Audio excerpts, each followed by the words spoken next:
People coming in now. This is it. There'll be no questions for him. Let's go to GM Place. Just be a statement. Okay, thank you. I want to thank everybody for joining us on such short notice tonight. Todd is here to make a statement. He flew home today with Brian Burke from Toronto. They arrived back in Vancouver just before 5. He's had the opportunity tonight, just a few minutes ago, to visit with his teammates. Neither Todd or Brian will make or answer any questions tonight. Brian will be available tomorrow morning right here at 10 a.m. to answer questions regarding the NHL's decision.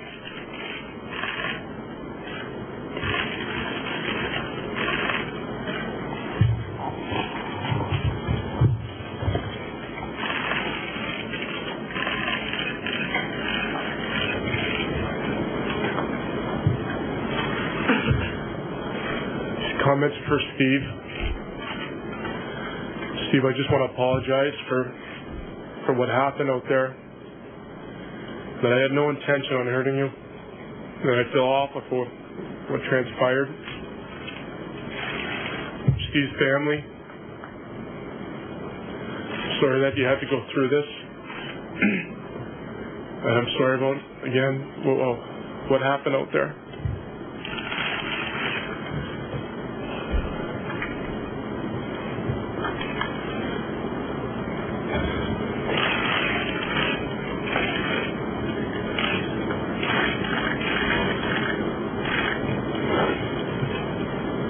I'm relieved to hear that Steve's going to have a full recovery. It means a lot to me to hear that's going to happen.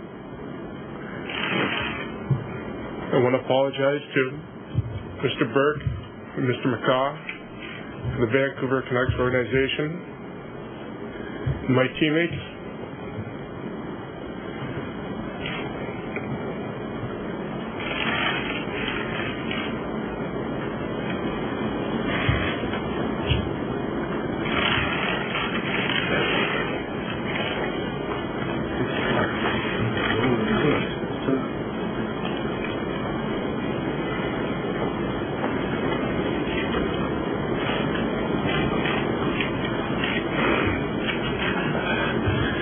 To the fans of hockey and the fans of Vancouver,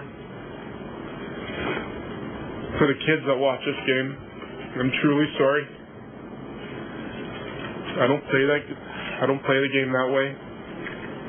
I'm not a mean-spirited person, and I'm sorry for what happened.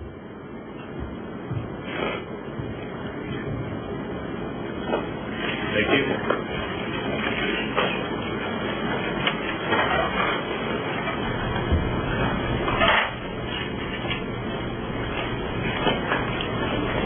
A very short statement from Todd Bertuzzi from GM Place tonight, and obviously a contrite young man, not the bully he seemed to be on Monday night.